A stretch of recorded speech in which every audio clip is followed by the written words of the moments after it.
Assalamualaikum warahmatullahi wabarakatuh. Salam sejahtera untuk kita semua. Om Swastiastu, Namo Buddhaya, salam kebajikan. Yang terhormat Ibu Riri Rengganis selaku dosen pengampu mata kuliah Bahasa Indonesia.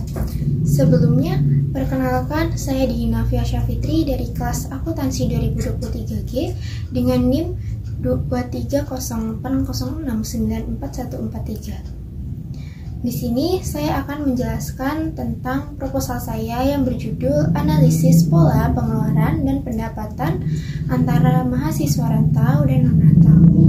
Saya akan menjelaskan mulai dari latar belakang, rumusan masalah, tujuan penelitian, manfaat penelitian, batasan istilah, penelitian terdahulu yang relevan, landasan teori, jenis penelitian, pendekatan penelitian, sumber data dan data penelitian, teknik pengumpulan data, dan teknik analisis data. Yang pertama, saya akan menjelaskan tentang latar belakang.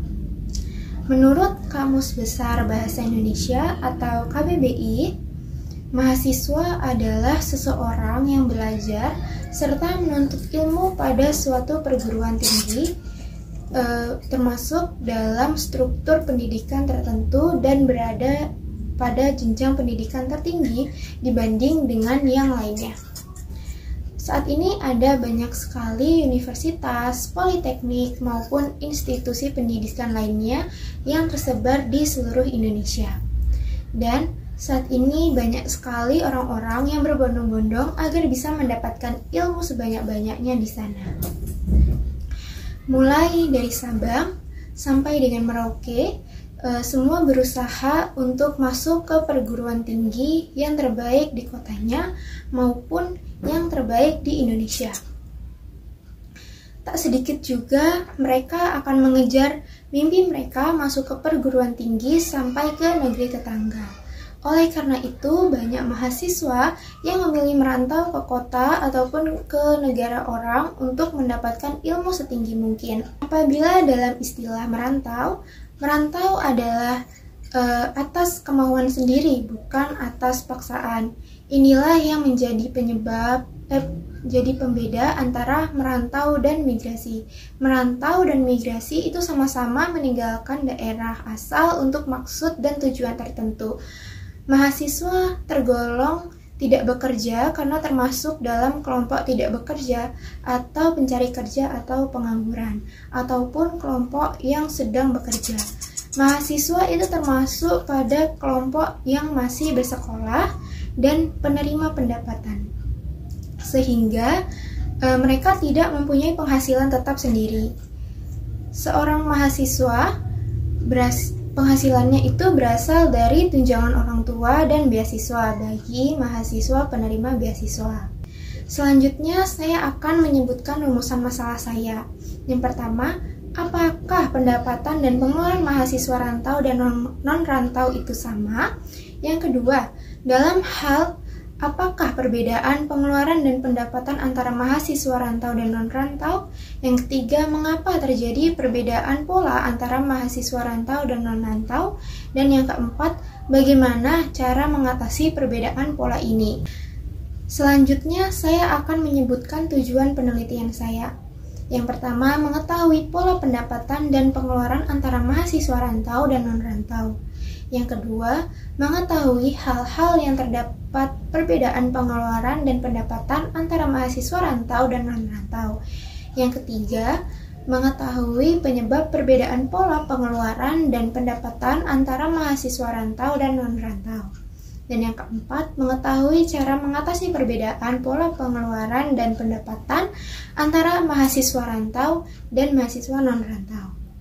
Selanjutnya, saya akan menyebutkan manfaat dari penelitian saya. Yang pertama, bagi masyarakat umum maupun yang memiliki kepentingan. 1. Memberikan informasi mengenai pola pendapatan dan pengeluaran antara mahasiswa rantau dan non-rantau. Yang kedua, masyarakat menjadi lebih sadar akan pentingnya mengelola keuangan. Yang ketiga, membantu untuk penulisan penelitian di kemudian hari. Sedangkan manfaat bagi penulis ialah yang pertama, membantu pihak-pihak terkait pola pendapatan dan pengeluaran antara mahasiswa rantau dan mahasiswa non-rantau. Yang kedua, membantu penulis lebih memahami pola pendapatan dan pengeluaran antara mahasiswa rantau dan non-rantau. Selanjutnya, saya akan menyebutkan batasan istilah dalam proposal saya.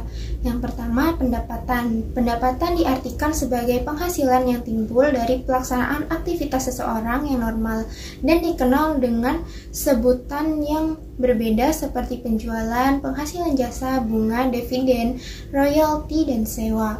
Yang kedua, pengeluaran. Pengeluaran diartikan sebagai pembayaran yang dikeluarkan saat ini untuk memenuhi kewajiban di masa mendatang demi memperoleh beberapa keuntungan. Dan yang ketiga, angket. Angket diartikan sebagai teknik pengumpulan data dengan cara mengajukan pertanyaan tertulis untuk dijawab secara tertulis pula oleh responden. Selanjutnya ada penelitian terdahulu yang relevan dengan proposal saya. Yang pertama dari Ridho Taufik Tama 2014 dengan judul Pengeluaran Konsumsi Mahasiswa Program Studi Pendidikan Ekonomi Fakultas Ekonomi Universitas Negeri Yogyakarta, memiliki kesamaan dengan penelitian penulis adalah sama-sama membahas tentang perbedaan pengeluaran konsumsi mahasiswa. Yang kedua dari Ismail Aziz tahun 2019 dengan judul Pengaruh Uang Saku, Gaya Hidup dan Perilaku Menabung Terhadap Konsumsi Non-Makanan Mahasiswa, memiliki kesamaan dengan penelitian penulis, yaitu menggunakan metode penelitian kuantitatif dan menunjukkan bahwa ada banyak faktor yang mempengaruhi pola konsumsi atau pengeluaran mahasiswa. Dan yang ketiga dari Keisha Hulda Silvia Hutauruk tahun 2019 dengan judul Pengaruh Pendapatan Terhadap Pola Konsumsi Mahasiswa Fakultas Ekonomi dan Bisnis Universitas Tanjung Pura. Memiliki kesamaan dengan penelitian penulis adalah yaitu menunjukkan bahwa variabel pendapatan dapat berpengaruh positif dan signifikan terhadap konsumsi mahasiswa. Dan yang terakhir, yang keempat, ada Bingah Esa Nugraha tahun 2019, Perubahan Perilaku Konsumtif pada Mahasiswa Perantauan, Studi Kasus Mahasiswa Pendidikan Ilmu Pengetahuan Sosial.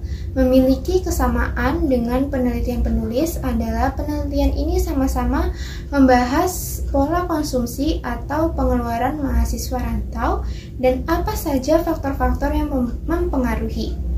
Selanjutnya ada 3 landasan teori. Yang pertama, pendapatan. Menurut PSAK nomor 23 paragraf 7 2015 dalam Ade Octavia tahun 2019, pengertian pendapatan adalah arus masuk bruto dari manfaat ekonomi yang timbul dari aktivitas suatu rumah tangga selama suatu periode. Bila arus masuk itu mengakibatkan kenaikan ekuitas yang tidak berasal dari kontribusi penanaman modal. Dan indikator pendapatan itu yaitu pendapatan jumlah uang yang dihasilkan oleh rumah tangga. Yang kedua itu ada pengeluaran. Pengertian pengeluaran ialah mengacu pada total jumlah uang yang dikeluarkan atau dihabiskan oleh individu, keluarga, bisnis, atau entitas lainnya untuk membeli barang atau jasa selama periode tertentu. Pengeluaran ini bisa berupa pembelian kebutuhan sehari-hari seperti makanan, pakaian, transportasi, tagihan bulanan seperti sewa, listrik, air, dan lain sebagainya. Indikator pengeluaran itu ada PDB, ada pengeluaran konsumsi pribadi, ada pengeluaran investasi, ada belanja pemerintah, dan net ekspor. Dan yang ketiga ada konsumsi. Pengertian konsumsi menurut Samuelson, konsumsi adalah kegiatan untuk menghabiskan utility atau nilai guna barang dan jasa. Barang itu meliputi barang tahan lama dan barang tidak tahan lama. Indikator konsumsi itu ada pengeluaran konsumsi dan pengeluaran rumah tangga. Tingkat tabungan, pola pembelian, indeks harga barang, perubahan penjualan retail, dan tingkat uang. Selanjutnya saya akan menjelaskan jenis penelitian. Dalam penelitian ini, peneliti menggunakan jenis penelitian kuantitatif. Penelitian kuantitatif adalah penelitian yang dikhususkan untuk pengolahan data-data berupa angka. Penelitian kuantitatif dapat memudahkan peneliti dalam mengolah angka. Menurut V. Wiratna Sujarweni 2014, 239 dalam RB Pratama 2019, penelitian kuantitatif adalah jenis penelitian yang menghasilkan penemuan-penemuan yang dapat dicapai atau diperoleh dengan menggunakan prosedur statistik atau cara lain dari kuantitatif atau pengukuran. Selanjutnya ada pendekatan penelitian. Penelitian kuantitatif dilakukan dengan menggunakan cara-cara tertentu dalam mengumpulkan data, mengolah dan menganalisis data dengan teknik statistik. Salah satu ciri utama penelitian kuantitatif adalah penghitungan statistik pada kegiatan menentukan sampel penelitian, menyajikan data, dan menganalisis data. Selanjutnya, sumber data dan data penelitian. Sumber data merupakan faktor penting yang menjadi pertimbangan dalam penentuan metode pengumpulan data. Sumber data terdiri dari sumber data primer dan sumber data sekunder. Sumber data primer adalah data penelitian yang diperoleh secara langsung dari sumber asli yang dalam hal ini diperoleh atau dikumpulkan dari lapangan yang didapat dari penelitian atau yang bersangkutan. Kemudian ada sumber data sekunder. Sumber data sekunder adalah data yang diperoleh atau dikumpulkan dari sumber-sumber yang telah ada. Selanjutnya, teknik pengumpulan data. Yang pertama, dokumentasi. Data yang diperoleh merupakan data sekunder yang diperoleh dengan cara dokumentasi. Yang kedua, studi pustaka atau library research. Penelitian kepustakaan dilakukan sebagai usaha guna memperoleh data yang bersifat teori sebagai pembanding dengan data penelitian yang diperoleh. Yang ketiga, riset internet atau online research. Dalam hal ini, penulis selaku peneliti juga menggunakan media internet sebagai penelusuran informasi berupa teori maupun data-data penunjang penelitian yang akan dilakukan. Dan yang keempat, terakhir, angket. Kuesioner atau angket yaitu metode pengumpulan data dengan menyebarkan kuesioner atau daftar pertanyaan kepada responden yang dijadikan sampel untuk mendapatkan data. Selanjutnya, teknik analisis data. Teknik analisis data dalam menganalisis pengaruh perilaku konsumen terhadap pola pengeluaran dan pendapatan mahasiswa rantau dan non-rantau antara lain. Yang pertama ada uji validitas. Uji validitas digunakan untuk mengukur seberapa valid atau tidaknya suatu kuesioner. Yang kedua, uji reliabilitas.